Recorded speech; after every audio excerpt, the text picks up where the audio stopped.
Inside the walls, beyond the gates of prison, we work together as a team to protect and serve. We enhance public safety and promote successful community reintegration through education, treatment, and active participation in rehabilitation and restorative justice programs. We are the California Department of Corrections and Rehabilitation. Professionalism, integrity, honor, pride. These are the characteristics of a California correctional peace officer. We are building this team and we are looking for these characteristics in individuals who are eager to serve and succeed as correctional peace officers.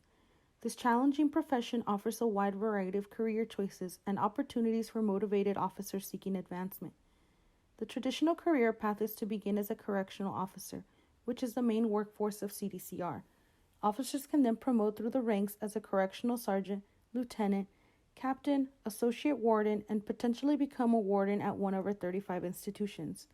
We offer jobs in both custody and non-custody environments to support the vision, mission, values, and goals of our department.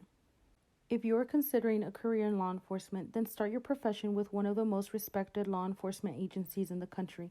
The department is accepting applications on a continuous basis, and this is your opportunity to work, serve, and succeed. To meet the minimum requirements, you must be 21 years old at the time of appointment, hold U.S. citizenship, and have a high school diploma or GED. You must also be in good physical condition, have no felony convictions, and be eligible to possess a firearm. There are 7 steps to the hiring process: the application, written examination, physical fitness test, background investigation, psychological screening, vision examination, and pre-employment medical examination. The California Department of Corrections and Rehabilitation is committed to building an inclusive and culturally diverse workplace. The CDCR prides itself as a high employer for females. We currently have 3 female facilities with extraordinary employees supporting female offenders to become better. The CDCR currently employs over 10,000 individuals to supervise over 90,000 inmates. CDCR's history dates back to 1912 when the agency was called California State Detention Bureau. In 1951, it was renamed California Department of Corrections. In 2004, it was renamed California Department of Corrections and Rehabilitation. The R in CDCR has meant several things throughout time, such as refocus and realignment.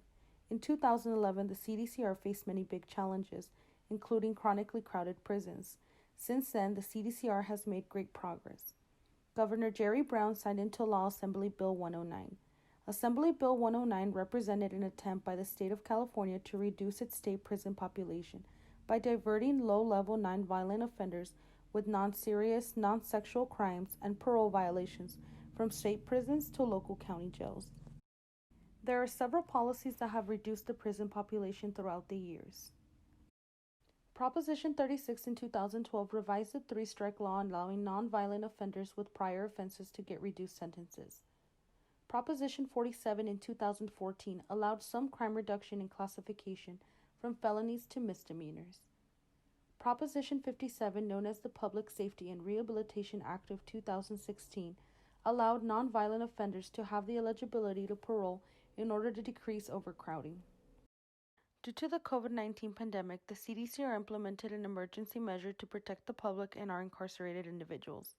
The CDCR expedited and released about 3,500 individuals who had a 60-day or less sentence to serve for nonviolent offenses and who did not have to register to the sex offender registry. By July, we released another 4,800 incarcerated individuals who had a sentence of 180 days or less. Another 700 who were high-risk individuals due to their medical conditions and had less than a year to serve were released. Not only did these individuals benefit, but those who had no rule violations received credit that will decrease their sentences by 12 weeks. Significant reductions in the size of prison populations are possible without endangering public safety. However, this can only succeed if we have a mixture of jail use, community corrections, law enforcement, and other prevention efforts. Consequently, we have developed a vision that strays away from policies that increase sentence lengths and harsh punishments that have led to mass incarceration. We strongly promote rehabilitative and restorative justice programs. The California Department of Correction and Rehabilitation is responsible for the operation of the California State Prison and Parole systems. Our core mission is to protect public safety while securely supervising offenders. We provide them with rehabilitative opportunities for education, life skills, and job training.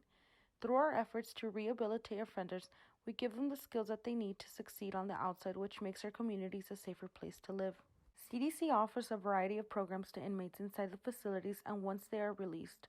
Some of these rehabilitation programs allow inmates to earn some time off their sentences while engaging in them to reduce prison misconduct. In-prison programs provide comprehensive educational programs, treatment programs, and pre-release rehabilitative programs for offenders while in prison.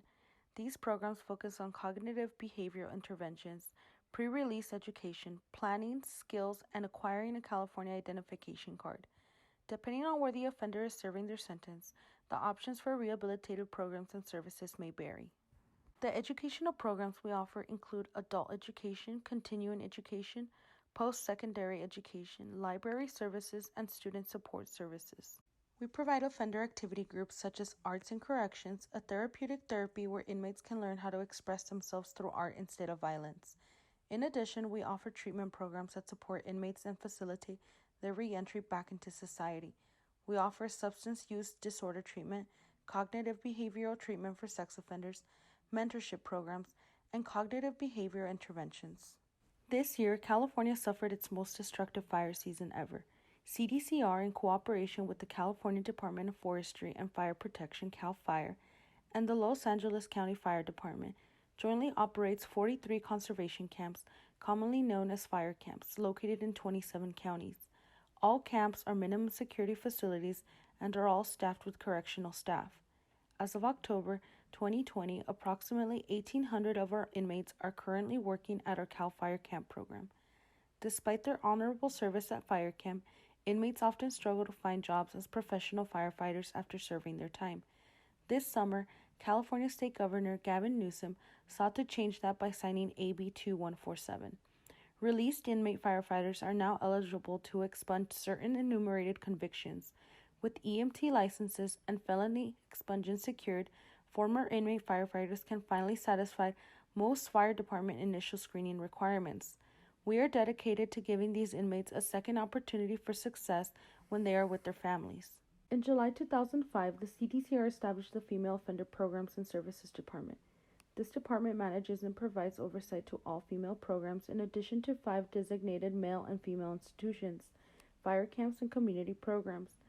Many, if not all, the programs offered in a male institution are available to female offenders. However, some female facilities are able to offer programs specifically designed for pregnant and/or parenting mothers. Scholars have found that over 5 million children, or 1 in 14 children, have an incarcerated parent and estimate that 6 to 10% of women who enter the prison system are pregnant. Many of these women are in prison due to drug-related charges. These women can then qualify to enter a community prisoner mother program. This is a community substance abuse treatment program where non-serious, non-violent female offenders and their children are offered programs and support. They will get services that address substance abuse, emotional functioning, self-esteem, parenting skills, and employment skills. The program's goal is to facilitate the mother-child bond in order for them to develop the skills necessary to become a functioning, self-sufficient family that positively contributes to society. Unfortunately, the CDCR does not offer a prison nursery program for expecting mothers, but we do give them the necessary resources and essentials when a female inmate is pregnant. We have made positive strides in the treatment of incarcerated women, but we are working on a continuous basis to make the conditions of incarcerated women better.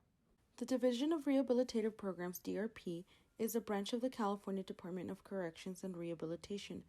These programs are implemented in an effort to facilitate the successful reintegration of the individuals in our care back to their communities, equipped with the tools to be drug-free, healthy, and employable members of society by providing education, treatment, rehabilitative, and restorative justice programs, all in a safe and humane environment. Rehabilitative programming opportunities are available to all offenders at various stages during their incarceration, including parole. During an offender's incarceration, they are provided medical, dental, mental health, institutional jobs, and an annual classification process. The Roadmap to Rehabilitation diagram outlines the basic steps of the rehabilitative process that illustrates the best way for an offender to be prepared for success upon release. Step 1. Offender enters reception area. Offenders received or provided orientation regarding key policies and procedures, and various assessments including the risk to reoffend and criminogenic needs. Step 2. Begin classification process. Following reception and once at their home institution, an offender meets with their correctional counselor and goes through the classification committee process where they are placed on appropriate programming lists, including educational, treatment, and jobs work assignments. Step 3. Programming. Day 90 and up to 60 months left to serve, offenders may be placed in various programs aimed to focus on gaining any necessary educational achievements along with any voluntary programs. Those can include recreation programs, library services, and offender activity groups. Step 4. Programming. 48 to 60 months left to serve. Offenders may be placed in various programming aimed to address criminogenic needs, obtain a higher education level, or both. Step 5. Programming. 12 to 15 months left to serve. Offenders may continue receiving treatment and educational programming in prison or may elect, if eligible, to participate in community-based reentry programs. Step 6. Programming. 200 days left to serve. Offenders may also enroll in community-based programs designed to help them successfully re-enter the community from prison. Step 7. Parole back into the community. Parolees successfully rejoin society. DRP works closely with DAPO to provide comprehensive post-release rehabilitative programs and services located in communities throughout the state of California, delivered through residential, outpatient, and drop-in centers. After the 2020 election, Proposition 17 in California restored voting rights to persons who have been disqualified from voting while serving a prison term as soon as they complete their sentence. This allows for a successful reintegration of offenders upon their release. In 1981, law school graduate Victor Hassin was convicted of a capital offense and sentenced to prison for life without parole. He offers an insightful and extraordinary first-hand look at the conditions of confinement and prison life in America today in his book Life Without Parole. Victor Hassin entered a brutal and violent prison.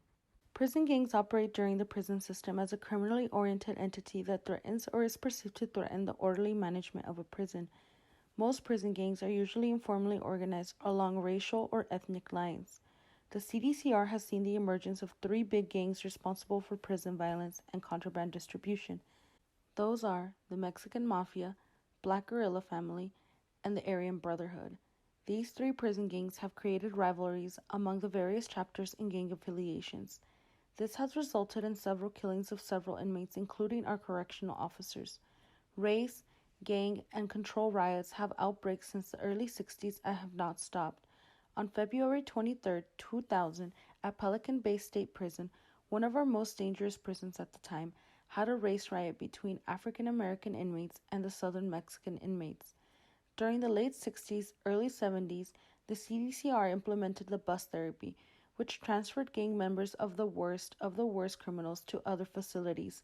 This was intended to break the gangs in facilities, but we eventually learned how this continued the gang cycle in other facilities. In an effort to combat unprecedented CDCR system violence, the CDCR has shifted many prison gang leaders from restricted housing, where they have little communication with other inmates, to the general population as a result of a federal court order limiting the use of restricted housing. Prison politics continue inside every prison, but CDC officers work deliberately to prevent race riots, gang attacks, and other incidents that will claim the lives of our employees or inmates. We recognize that prison gangs are known to perpetuate criminal activity and that they threaten violence and total disruption of an institution. Therefore, we offer the Step Down program. It is an incentive-based multi-process for the management of Security Threat Group, STG affiliates. The step-down program provides offenders placed in a security housing unit or a restrictive custody general population the opportunity to earn enhanced privileges by refraining from participation in STG affiliations and behaviors. The ultimate goal of the step-down program is to assist validated STG affiliates with transitioning to a general population setting. Prison staff and administration have played a role in the emergence and creation of prison gangs. In fact, there is a contention that corrupt prison staff are responsible for the narcotics distribution in prisons. CDCR's policy is to search and scan each individual that enters the prison grounds. If an inmate launches a complaint against any officer regarding being engaged in narcotics or contraband distribution, we will launch an investigation that holds the person accountable if said is true. When our canine unit finds narcotics or contrabands on a visitor, they are also held accountable, face charges, and the denial of visitations for the inmate may occur until the case is resolved. Cell phone contraband is another huge issue at the CDCR facilities, but we work deliberately to reduce this. Governor Brown Jr. signed Senate Bill 26 that made it a misdemeanor to own an unauthorized cell phone or bring one into the prison. Cell phones in prisons can be lethal for inmates and the public. The CDCR has partnered with Management Access to intercept unauthorized calls, text messages, or internet access to those with a contraband cell phone. Any inmate who is caught with contraband or rule breaking is subject to punishment. Punishment is a central theme of the prison experience and often a frequent topic of debate. Punishments can be in the form of losing certain privileges such as loss of visitation, buying items from commissary, or earning wages. One of the most controversial forms of punishment has been solitary confinement. Solitary confinement is a form of punishment distinguished by living in single cells with little or no meaningful contact to other inmates, strict measures to control contraband, and the use of additional security measures and equipment. Solitary confinement has also been used to protect the vulnerable, mentally ill, transgenders, former law enforcement, or an informant inmate. Solitary confinement was used by many politicians to get elected, promising policies and legislations that were tough on crime. Civil rights activists have tried to get rid of solitary confinement for several years but have not been successful. Solitary confinement can ensure prison safety and potentially reform an inmate's character. It can also deteriorate prison mental health and violate basic human rights. Therefore, in 2015, the United Nations General Assembly adopted the Mandela Rules, which stated that no person should be held in solitary confinement for more than 15 days. CDCR and other facilities across the nation have adopted policies that require administration or deputy director's approval if an inmate is to be segregated for more than 30 days. This can be a result of a pending investigation, protective custody of the inmate, or during facility lockdowns. Even when in solitary confinement, these inmates are given the necessary assessments and evaluations to comply with the needs of an inmate. With the current pandemic, the CDCR has used solitary confinement to quarantine individuals. Even with our deliberate efforts to keep the public and our inmates safe, many do not agree with the expedited release that the CDCR started in March or the use of solitary confinement for these individuals, while others believe that we should release more inmates who do not fit the criteria of the nonviolent, non-sexual, or non-serious offenders. As time goes on, we will face several issues that impact our opportunities to improve the field of corrections. However, we will continue to work hard every single day to tackle new and unexpected challenges.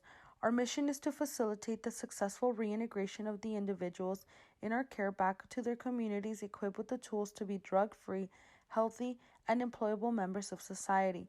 We hope to work with other agencies and members of the community to provide a safe and humane environment for those who are within the bounds of prison and out.